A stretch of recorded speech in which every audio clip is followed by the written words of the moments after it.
Ladies and gentlemen of the old world, I hope you're all doing well, and welcome to this community showdown. It's going to be the Greenskins versus Dwarves here on the Pit of the Everchosen, which means instant fighting. So let's go ahead and actually pause this and look at these crazy builds. So for the Greenskins, it's going to be quad Black Orcs, a Rogue Idol, Grom the Punch, and an Orc Shaman. Now, yeah, this is wild. Like, on any other map, I would be like, 4 Black Orcs isn't terrible against Dwarves. I mean, at least they are armored, armor-piercing characters, but it's certainly a little bit off meta. Normally, it's more like swarming them, using Squig Hoppers and some of your mobility, but on Pit of the Everchosen, where you spawn right in front of your opponent, kind of cool. Rogue Idol's always going to be a bit of a meme pick, right? Especially on a bigger map, it's going to be terrible, but, like, this is maybe its best-case scenario, starting right on top of your opponent on Pit of the Everchosen. So, I mean, sometimes the Dwarves could deploy on the back, which is like right here, and then they could run backwards and kind of kite it back, but Dwarves aren't very good at doing that. So, yeah, it's going to be hog wild. Normally in our replays, we talk about like the meta tactics, but all the meta is basically out the window right now. This is just a hog wild Pit of the Everchosen game. Now for the Dwarves, it's going to be blasting charges in the front and regular miners backed up by double Chad Ironbreaker, which the blasting charges will be okay against Black Orcs. Really, the big carry piece is going to be the Thunderbarge, which starts literally in range, can fly over these Black Orcs in a line and just bombard them. And Malachi, of course, is going to be able to provide healing. So let's get this party started and have some fun. Black Orcs, of course, going to be very choppy here, but immediately getting hit by blasting charges. So the Norgamling's going to be forming ranks and the Thunderbarge flying overhead. All right, it's getting real crazy real quick.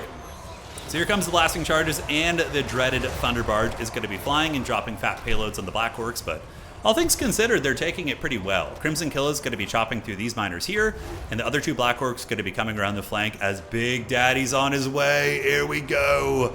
It is going to be the big old man himself, yes, the Rogue Idol. So he's going to be stomping in the back. This is such a cool cinematic game. And oh, he just blue-balled us. He was about to clap those metaphorical dwarven cheeks right there as he had his clapping animation wound up. Snotling Pump Wagon's on the way in, Harpoon used on Grom the Punch, and the Black Orcs are enduring this army very well, right? Normally, the Greenskin meta in this matchup, of course, is like a lot of Orc Boys backed up by, Squig Hoppers, Pump Wagons, maybe like Boar Boy Cav, like the basic anti-infantry version. So the Black Orcs can certainly catch you off guard. You bring a lot of blasting charges, and then they just have so much armor, right? It's not going to be effective. And if this frickin' Rogue Idol pays for itself, I'm going to be shocked. All right, Atomic Body Slam doing some WWE moves right there as the Thunderbarge continues flying, trying to bombard these Black Orcs that are penetrating into the secondary field. Does not look like anybody's really playing the objectives too hard. They're just fighting over the middle, and the Greenskins, of course, do have the capture weight advantage. Grom the Paunch going to be retreating backwards with his Orc Shaman, trying to get away. So objective 3 is right here, and objective 2 is right here, and then the other objective on this map is going to be back here, if I'm not mistaken. No, it's right here, 1, 2, and 3. Okay. So we do got it on lock. Now, River Trolls and Pump Wagons are being called in, so it does look like the Greenskins are going to be using the dreaded face-the-foot style. Now, the Greenskins, of course, are trading pretty damn well on the ground. Their Black Orcs are crushing, all these Ironbreakers, which aren't designed to fight Black Orcs. Ironbreakers are really good at clearing out chaff units and being tanky, but their killing power against armor is very poor, and the 1-ton armor of the Black Orcs is really going to show through, and these guys are going to be just farming these guys. And yeah, the Ironbreakers are going to be holding and buying some time for the Thunderbarge, but is that going to be enough? So Slayer's being called in Slayers. Malachi McKyson getting his butt kicked by the Black Orcs too. And he's a good fighter. He's still a Slayer, but, he's low armor, and he doesn't really have great armor piercing himself, so he's really going to be struggling to get through the Black Orcs. But, forget about the tactics of the match. Let's get in here and watch some glorious Rogue Idol pimp slaps right there as he does do the atomic backhand on those guys. Rogue Idol going to be sitting at how much value so far? I guess we'll wait and see how much later in the game. So Here We Go was activated, and he was able to clear out these 2 miners. In the meantime, the Greenskins continue to lose ground, but not Greenskins, Dwarves, but the objective situation, number 3, the contested middle objective does belong to the Greenskins, and the outside is going to be captured by the Greenskin Squig Herds as well. Well, the Dwarves finally going to be taking their home objective here. So is the Thunderbarge going to be able to carry this game? That is the question. The Black Orcs and the Trolls are doing quite a bit of work, and honestly, the Rogue Idol might be able to get, some value this game. The WOG is active. It's sitting at 500 value, having bonked down some of the elite infantry right here. River Trolls, definitely not bad killing power, but, Trolls don't want to be fighting Slayers. It's a matchup as old as time. The Demon Slayers and Troll Hunters and all these various Slayers are going to be popping in here and getting on top of the River Trolls, and they are going to be broken. Now, the Rogue Idol is going to be next up on the menu, but if the Rogue Idol can just spam click on Malachi and get him down, that's going to be huge. So Malachi, oh my god, that was like 600 damage. I mean, hey, he does 630 weapons rate. So Malachi McKyson might get karate chopped, and oh my god, is a Rogue Idol actually going to do something? It does drop the Atomic Stomp, but Malachi does not get hit by that one, so I think that the Greenskin player is not spam clicking on Malachi, which you definitely should be doing. And it looks like Malachi is going to be trying to get away right now, sitting at 31 HP. He definitely wants to escape, because if the Thunderbarge does get targeted at some point, you're going to want those heals for that. Malachi out in open field would be a very, very easy kill for pretty much anything, and the greenskin player does see it, so he's going to be moving in, and the pump wagon's going to be charging in and pumping up those jams as Malachi draws his long rifle. He's like, oh god. That's one way to fulfill your Slayer Oath, I suppose. You know, beggars can't be choosers. So he is going to be getting it, and the Rogue Idol here is sitting at weak binding right now, being dragged down by hordes of Slayers, as the Greenskin's going to be moving up, a double objective cap situation here, and that is probably what's going to end up happening. God, this reminds me so much of a tabletop game. Like, you know, somebody brings like a big cheesy centerpiece like the Thunderbarge, but then they struggle on objectives, right? Because it's like playing a game of Warhammer 40k and bringing like, I mean, I don't know if that's the best analogy because I haven't played against it since 8th edition, but the big Titans, right? Like the Warhound Titan that's like 2,000 points. Sure, it's going to kill a lot of shit, but it always loses. It used to lose on objectives, at least, if memory serves. But, yeah. Rogue Idol, at least able to do some work here, probably getting over 1,000 value. 1,800, not bad. Able to pick up some Slayers on the way out, but it is going to be going down. So Timbers, the Slayer does get... That's a great one, man. That's certainly a feather in the cap of these Slayers right here. Thunderbarge going to be encircling. Savage Orc Boar Boy's going to be rushing up to the high ground. Objective 3 does belong to the Greenskins. And now it looks like the Blorks, Paul Blork, Malkop, the remnants have returned. And they are going to be parking up on this point right here and providing a little bit of capture pressure. Now, Creative Assembly, if you're listening, the Black Orcs should be given elite capture weight in tandem with the Zargard of Kislev. There's a couple units that were left out in the shadows here. Now, Slayer's going to be moving in, but Slayers will be quite terrible against Black Orcs. They'll still win the fight, but they're not going to trade effectively considering how injured those Black Orcs are. And if these two Squig Hoppers stack on top of the Black Orcs here while they're still healthy, that's going to be a pretty good win there for the forces of the Black Orcs. Now in the middle, a couple Dwarven Miners on the way up. I feel like the Thunderbarge is going to get like 8,000 value this game because it's just been farming elites the entire time. It's got about 5,000 value right now as the pump wagons do arrive, and on the backside, Dwarves do creep in there with some Miners. And we do see the onslaught of the Squigs trying to push these old Slayers off. And if the Greenskins can get this, that's going to be pretty massive. Slayer's going to be fighting tooth and nail for that one. And it does look like this is going to be a good play by our mighty Greenskin champion. Squig herds in the front and big old Squig Hoppers around the back to get a rear charge down the hill. Going to be very nice and certainly will kill many Slayers. Although arguably you could take these Darkened Squig Hoppers and run over here and go after the Bugman's Rangers. But it looks like these Squigs are going to be spawning out. This map's really funny because you have these like crazy Vanguard spawns here. Like all around the map. The Pit of the Everchosen is really fun. I should mix this in my tournaments more often. I did for a while, kind of forgot about it, but I think it's time. So Blork's doing really, really good over on Objective 2. The Thunderbarge is just bombarding and trying to get the Greenskins off.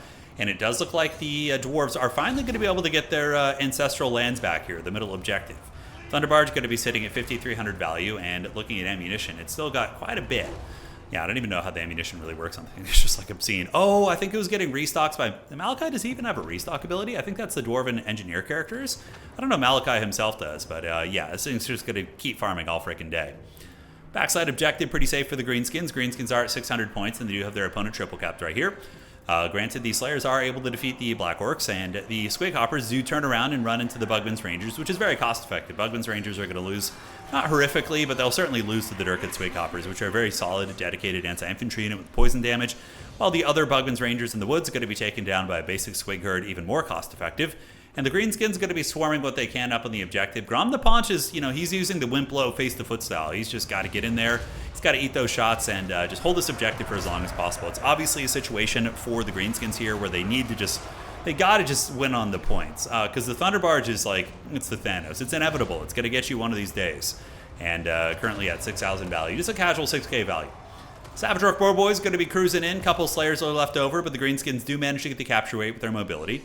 And over here on this objective, it looks like they are going to be relinquishing this objective. I think the Slayers are going to get that one back. But, you know, they get a couple of kills for it, right? These two Bugman's Rangers do get farmed. And if they could get something over here to mitigate the capture rate before they get it, I think that would be more important. Getting these Squigs over to the objective and just running circles around the Slayers to maintain the capture there, I think would be a little bit stronger.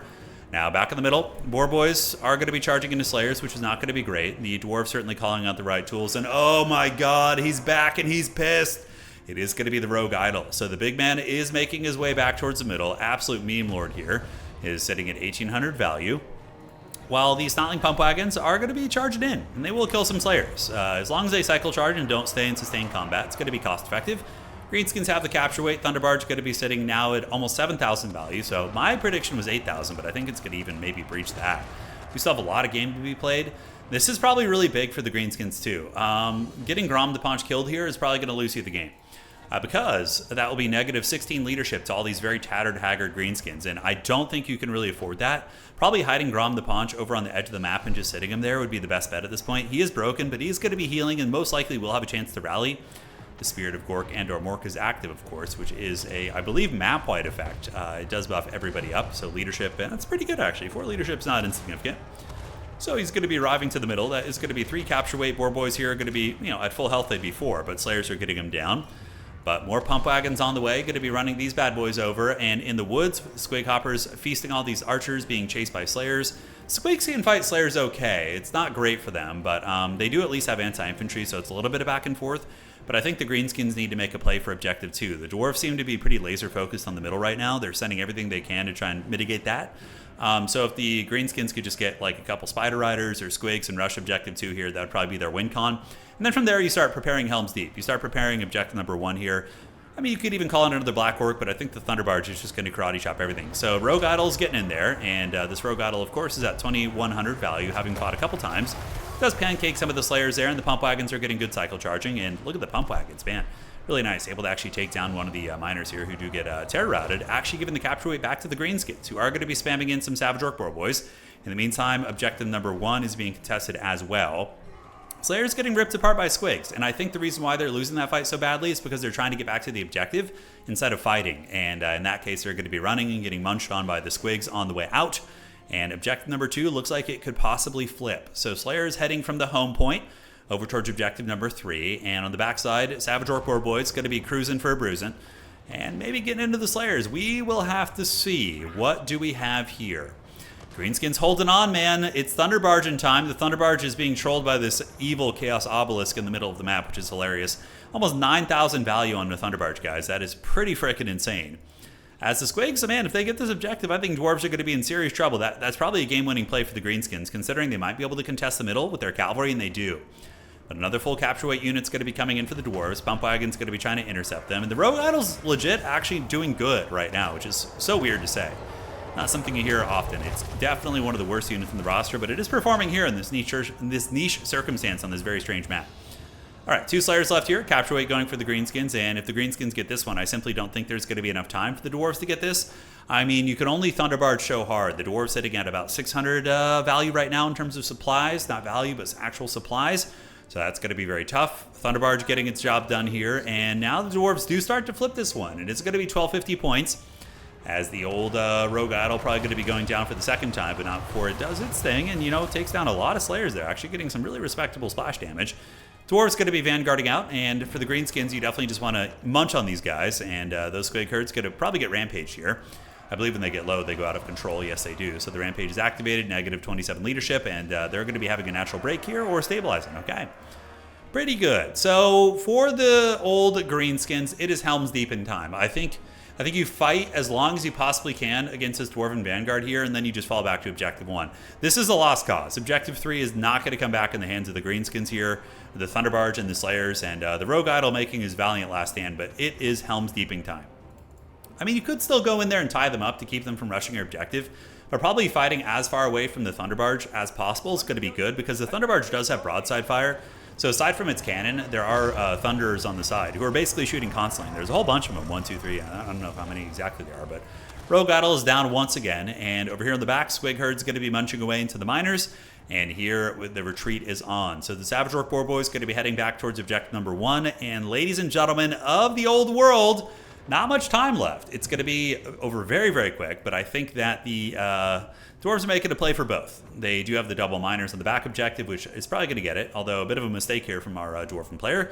Does not have this this one unit on the objective, but now I think he's going to be moving over there. And can the Dwarves get the home objective? I mean, they don't have that much time. Here we do see the Squig Herds getting karate chopped. Thunderbarge is going to be heading down there. Grom the Paunch hiding in the woods. So very good play here by the Greenskin player by hiding Grom the Paunch over there. And here comes the barge. It is barge in time, but I don't think it's going to be able to barge hard enough, as the miners here do get karate chopped, ladies and gentlemen, and there's not much time left. A little bit of fast forwarding as they get close. Super tight game, but that's what's really fun about Dawn mode is like even, a big oppressive SE like that can be beaten by objectives, right? Because it's obscenely costed and gives up so much agency on the ground. It really, like I said, reminds me of... So in Warhammer the Old World tabletop, which is still a little bit problematic for single entities, like dragon lists are still going to be the strongest, I think, but it's better now because they did add objectives to the game and also, buffed infantry. But that's the same thing that domination does to keep SEs in check. Like SEs are really good in domination, and there's tons of builds that use them well, but wide builds work really well, and SEs can be defeated by good objective play. It's really, really solid, honestly. I love how comparative to tabletop it is. All right, so the Black Orcs were cool. They endured the blasting charge as well. Some of them got good value. The Rogue Idol, 3,200, but it was summoned twice. But even still, he gets props. And then the mobility was able to pull it home. Just a casual 10,000 value Thunderbarge. Nothing too big here. Yeah, it's just chilling out with 10k value. I think we gotta take a screenshot of that. That was good.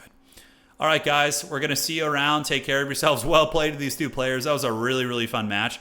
So the dwarves got crumped pretty hard in the melee fight, but then the barge was almost able to pull it back in the end. But yeah, crazy shit. GG, well played. Would have been pretty nuts to see the Skyhammer. That I think instead of calling out those double Bugman's Rangers, like when they got jumped by Squigs, if Sterngard had called out the Gyro Bomber, probably could have been able to win the game by pushing him off the points, but it's hard to say. All right, guys, GG, well played. Adios, and we'll see you on the other side.